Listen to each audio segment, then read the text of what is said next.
welcome to this special edition of Do Leaders Matter. First of all, I'd like to hand you over to our roving reporter, Alan McKinnon at the School of Sports Science. Thanks, Becky. Well, here we are at the Sports and Exercise Centre, and I'd like to talk to Chris Hughes to find out his views on leaders and leadership within a sporting environment. Yeah, and hi Alan, welcome to the University of Portsmouth. Well, here we are. I guess our role here is to develop the confidence and ability in students to lead, in this case through the medium of sport. And these are, I suppose, transferable skills that can be applied to many different situations. I guess Gwyn used the attributes as identified by Grint in 2005. Those are the person who is leading, the process, how they're going to go about it, the position, where they are in terms of the leadership structure, and the results, what actually they're trying to achieve. And I suppose without your final question, maybe leaders suggest leaders do matter. In fact, we're here today working with a group of students looking not only at the concepts and skills, traits of leaders, but also the followers. In this case, focuses on the effective teamwork and the obligations of those in the group to take responsibility, to lead, in fact, within a supportive situation. Are there any particular leadership theories you refer to when working with students?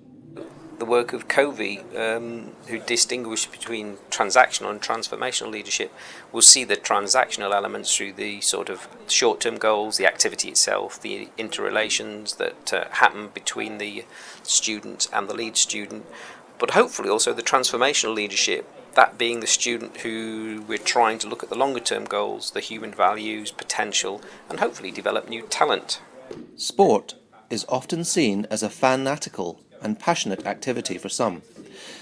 Is there a particular perspective that illustrates this within the context of leadership? Well, I guess competitive sport is often associated with emotions, moods or states.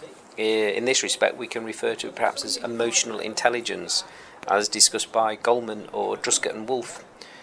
We can reflect on these both as personal competence as a leader and social competence by being aware of others' needs. Competitive sport is often very immediate, it's intense, through the pressure to perform well and be successful. In this case, we could argue it reflects wider aspects of society and business. If leaders do matter, what are some of their primary functions in the world of sport? Well, Alan, I suggest there are many. However, in this situation here, we are looking primarily at the leader establishing collaborative teamwork. Other sport contexts may have different priorities. In this example, we are working on effective communication within the team, and that all members have to take greater or lesser responsibility at different times. Therefore, all will act as a leader at some point or other. I guess it's transitional leadership. The activity looks at triangles of communication that interlink within the whole organisation, in this case the team, hopefully resulting in a more effective team. Chris, thanks. Well, it would appear that leaders do matter in a sporting context. This is Alan McKinnon reporting, handing back to Becky in the studio. Brilliant, Alan. Thank you very much for that. I particularly like the long, tall, blonde girl with the leggings on.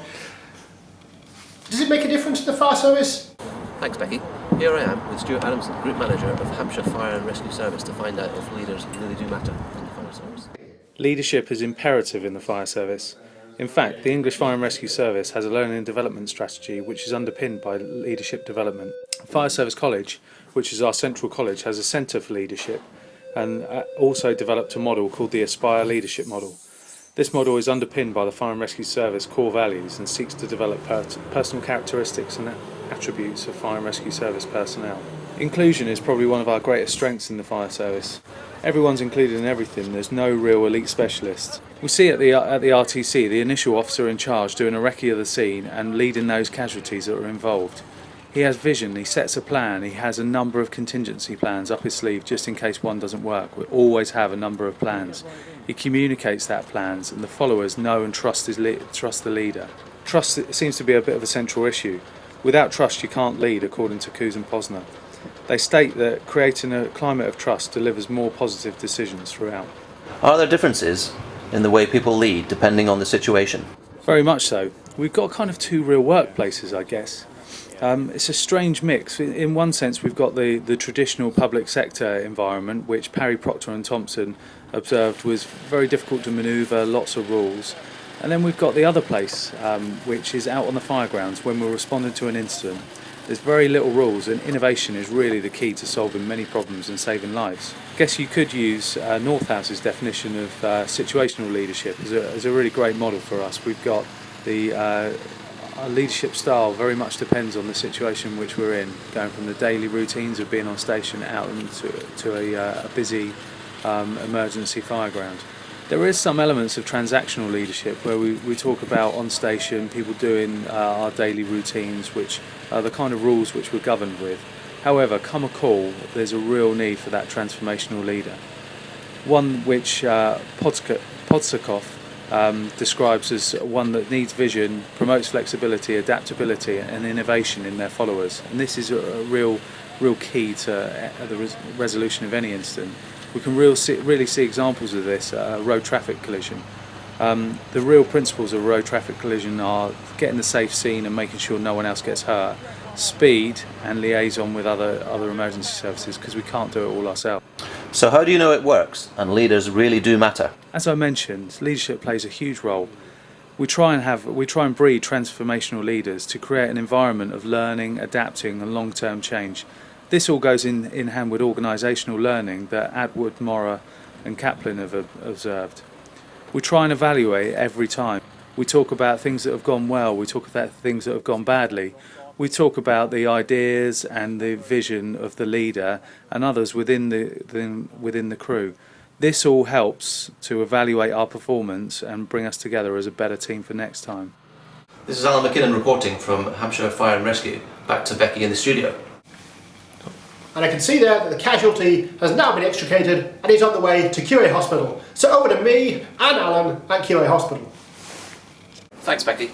Here I am with Dr. Tomeo in the QA hospital to find out if leaders really do matter. Sorry, I'm late. Oh, come on, hurry up, We need please. to do the WHO checklist. No, we haven't got time for that. I've got a bit of before we sparring in start, 30 minutes. Can you please just go away? Let's just get... Doctor, are you happy if I start? Is leadership important in the NHS? Leadership is vital in the NHS. The NHS is one of the largest employers in the world, with 1.4 million workers and over 1 million patient treatment episodes every 36 hours. If an example is needed, the Mid Stafford Hospital's public inquiry by Robert Francis is an excellent one.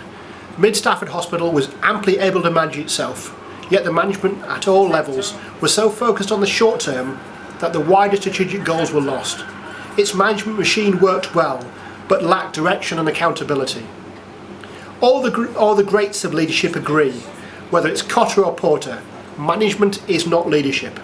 The NHS has ample management, but needs a life-saving injection of leadership. So that completes the WHO checklist. Thank you. Thank you very much. That's very important. Where's everyone? Leadership in a large public sector organisation as ours means translating high-level objective and aspirations from central government into achievable targets that we can all understand. We can then manage our processes around those targets, which when summated actually move the organisation towards the greater goals.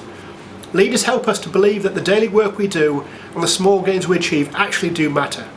Authentic leaders, a la Goffey and Jones, keep us engaged and keep us all working to the greater good. Perhaps I can illustrate healthcare leadership by two scenarios in the operating theatre. The operating theatre here is both a real example of team leadership in micro, but also serves as a model for the whole organisation in macro.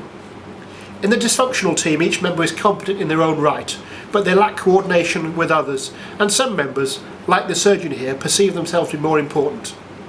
They lack the ability to cope with the unexpected, to cope with emergencies.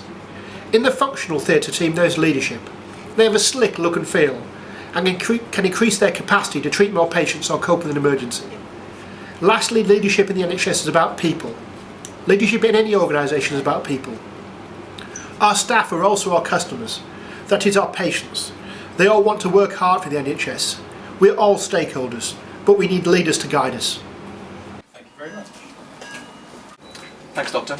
Becky, back to you in the studio. Thank you, Alan.